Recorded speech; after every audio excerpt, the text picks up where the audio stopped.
The organization, called On Eagle's Wings Ministries, has a mission to prevent females from being victims of sex trafficking. It also offers assistance to those trapped in that life and works with survivors to rebuild their lives. OEWM is setting up shop in San Pedro because they say that human trafficking is rampant in our small nation. What we have seen just by interviewing social workers and community members is that children are sometimes offered for sexual services in exchange for money. It's called sugar daddy syndrome. You know, families that may need income. So we've seen that to be true. We've also seen girls, and I've literally went into bars here in San Pedro especially, where I've seen countless girls that are lined up all around the walls waiting for a buyer. Okay, so we believe that there is human trafficking going on right here in your community. The group does not do emergency rescue and leaves that to law enforcement authorities, but it does intervention and outreach. We do a lot of outreach. We actually take gift bags into bars, and they're full of little goodies, just like you would give a girlfriend or a good friend, you know. And we put hotline in there for Child Development Foundation. If they need help, they can call this hotline to get counseling. We do street outreach. We talk to girls on the streets and say, hey, what are you on tonight? Do you know anybody in prostitution? You ask the questions, people will just start taking you and showing you where these things are happening. It's very easy to find. We saw a girl last night that came into a restaurant and she had a barcode tattooed on the back of her neck in San Pedro. A lot of traffickers will barcode, a literal barcode. They'll put that on their neck as a branding, okay? She could have been a victim because of that barcode. So once you start learning the signs and the indicators, you just see it. You just know what to look for. The U.S. has placed Belize on the Tier 2 watch list for human trafficking, and there has been criticism of the government's efforts in that area.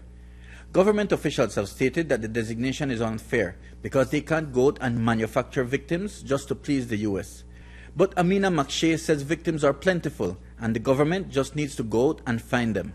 Walking down the streets of San Pedro last night and going past the bars, I would say there's plenty of victims to be found. Also, too, though, they don't self-identify that easily.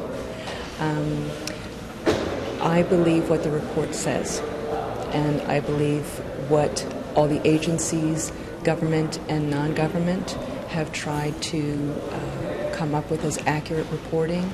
And if they say there's victims here and that the watch list is due process, then I'm going to go with that. There's so many victims that do not come forward and say, hey, I'm one, I'm here, I'm right here.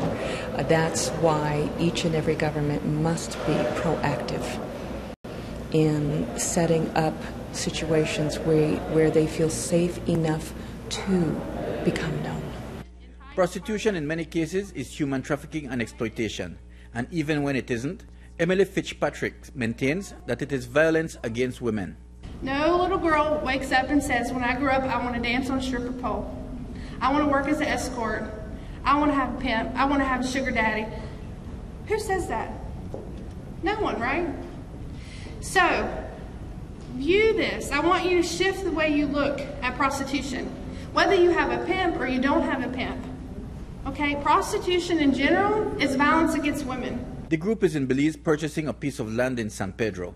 That will be the base of their operations, headquarters from where they can fulfill their mission of saving and restoring lives. We're going to build a counseling center for the girls that have been exploited, and also a work empowerment program to give these ladies an income. Our girls back in the States, they make handmade products and they get paid a good wage.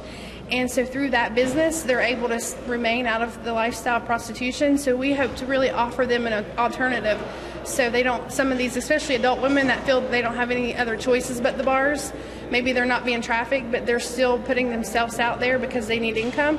Through our program, they can get that support. The seminar also touched on the trauma suffered by victims and those who love them. Mike Rodon for News 5.